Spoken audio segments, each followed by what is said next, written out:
Oi pessoal, tudo bem? Eu me chamo Carlos Moreira e sou estudante de Ciências Sociais da Universidade Federal do Pará. E estou começando a gravar esses vídeos como uma espécie de hobby. E hoje eu trago para vocês um tema muito interessante, um tema que é muito importante para a antropologia, para as ciências sociais, para as ciências humanas como um todo, que é a cultura. Primeira pergunta importante: o que é cultura? É uma pergunta difícil, não é? A gente sabe o que é, a gente tem uma noção do que é, mas na hora de falar, de explicar, as palavras fogem e a gente não sabe como dizer. Então, eu vou usar um dos muitos conceitos existentes do que é cultura, que é o de uma antropóloga que eu gosto muito, que é a Ruth Bennett. Vamos imaginar uma sociedade humana aqui. E ao redor tem o mundo, o universo que os rodeia. E nesse universo existe uma infinidade de maneiras que eles podem fazer as coisas, como por exemplo comer, falar, andar, mas eles escolhem fazer apenas de algumas maneiras. Escolhem entre aspas, né? Porque não é assim que acontece. Ficou difícil de entender? Vamos usar o exemplo da própria Ruth, por exemplo. Por exemplo, de novo. Ela fala do nosso aparelho vocal, né? Que são as nossas cordas vocais, a nossa língua, a nossa boca, etc. O que a gente usa para falar. A gente pode emitir quase que uma infinidade de sons, mas na nossa língua a gente escolhe emitir apenas alguns. Um exemplo disso é o do inglês, aquele sonzinho chato que a gente não consegue pronunciar quando está aprendendo a falar inglês, né? E os norte-americanos, mais especificamente os estadunidenses, não conseguem fazer o R, né? Não conseguem fazer esse som porque eles não existem na língua deles. Então, dentre as infinidades de sons que a gente tem, a gente escolheu apenas esses, apenas alguns para o nosso idioma. É como se a cultura fosse, como a própria Ruth diz, um óculos que você põe e a partir dele você vê o mundo da maneira que ele te induz. Dentro disso, a gente segue para um outro conceito que é muito importante também, que é a chamada relativização. O que é relativizar dentro da antropologia? É você olhar o estranho como normal e olhar o seu. Vamos exemplificar, por exemplo, uma outra sociedade como normal, e começar a estranhar as coisas na sua, digamos assim. Esse é o processo de relativização. Ele é muito importante na antropologia e ele vem se opondo a um outro conceito que era muito ruim de ser usado, que era o chamado evolucionismo, que trata a história da humanidade como se fosse uma linha reta de evolução, sendo um povo primitivo e outro avançado. Que isso é uma mentira, isso não é verdade. Primeira coisa, esquecer esse conceito, não seja evolucionista. Então, vamos usar alguns exemplos. Vamos relativizar, no caso, né? Primeiro exemplo. Para uma pessoa leiga, uma floresta, a própria floresta amazônica, por exemplo, pode parecer um amontoado de mato, árvore, planta, aleatório, né?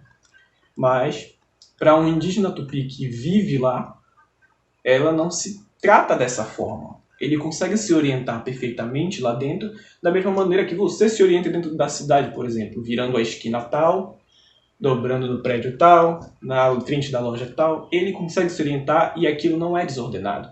Existe uma ordem lá dentro. Outro exemplo que é muito importante, a alimentação. Todos os seres humanos do planeta se alimentam, mas o que difere é a forma como comem, o que eles são proibidos de comer. A forma de comer, a gente pode usar o exemplo mais clássico, que são os talheres e o hashi, né? Aqueles pauzinhos que se usa com comida japonesa ou chinesa. E em algumas sociedades come-se até com a mão, sem nenhum problema. O que se come, por exemplo? Você provavelmente não tem o costume de comer insetos. Mas em diversas sociedades do mundo, os insetos são consumidos e não vai longe. A minha mãe, por exemplo, nasceu no interior de Abaetetuba, uma comunidade chamada Caritetuba, em que na infância ela era acostumada a comer saúde, né? Tipo de formiga. E depois que veio para Belém, ela disse que agora não consegue comer mais. Aqui no Pará, ainda também, para quem não sabe, se consome turu, uma espécie de verme da madeira, não é? E você, por exemplo, pode não comer insetos porque acha nojento por algum motivo, mas você consome, por exemplo, camarão. O camarão ele tem tanto potencial para ser considerado nojento quanto qualquer outro tipo de inseto, porque, como se bem sabe, ele filtra impurezas de dentro da água. Então, ele poderia muito bem ser um animal nojento para você, mas você o consome e não come outros insetos, como um grilo ou uma barata, por exemplo. E falando das proibições, temos os hindus, que não podem comer carne de vaca, ou os adventistas, que não podem consumir carne de porco, junto com os muçulmanos, também não podem. E um exemplo muito bom de proibições são na nossa própria sociedade, em que a gente não pode misturar, por exemplo, manga com leite, ou o exemplo clássico do açaí, que você não pode misturar com outras coisas. Se eu misturar açaí com jambo, por exemplo, a minha mãe já encomenda o meu cachimbo. Outro exemplo, os fluidos e excrementos corporais. Na nossa sociedade, a gente tem que fazer as nossas necessidades, né, e totalmente escondido. Deus o livre, ninguém pode saber o que você está fazendo dentro do banheiro. E você provavelmente tem nojo de excrementos como catarro, cera de ouvido e tudo mais. Mas e uma coisa para olhar estranhamente para você mesmo. Você sabia que de 21 sociedades estudadas na América do Sul, 81% delas não pratica o chamado beijo romântico, que é o beijo que a gente faz nos nossos relacionamentos, um beijo de língua. Pensa só de uma coisa, você passa o dia inteiro fora, não escova os dentes, chega no final do dia, encontra seu namorado, namorada, dá aquele beijo com troca de saliva, excrementos corporais, suor no meio, tudo. Parece nojento também, né? Então, se você achar isso agora, está relativizando. A cultura molda a sua visão de mundo de uma forma que você nem imagina. Vamos dar um exemplo clássico, por exemplo, que a própria Rita Von Hunt usou no vídeo dela, que são os gregos e o azul. Para quem não sabe, os gregos eles não tinham uma palavra para representar a cor azul.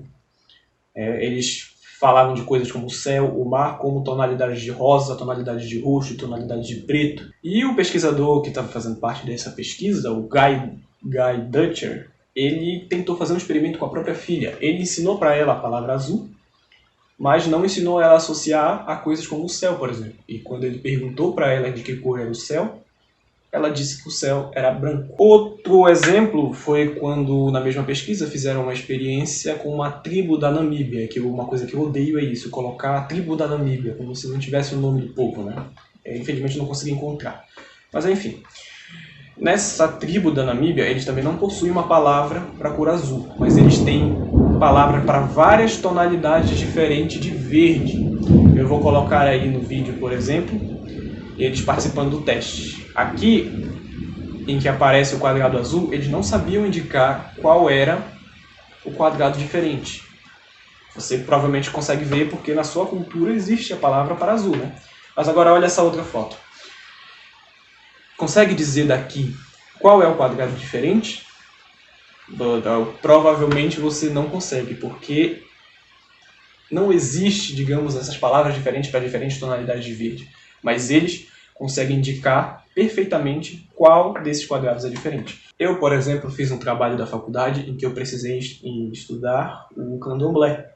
Foi um trabalho maravilhoso, em que, para quem não sabe, no meio da pesquisa antropológica, a gente dá o que se chama de termo de consentimento, que quer dizer que a gente não vai divulgar informações sobre a pessoa que está participando da pesquisa, não vai divulgar a imagem dela e tudo mais.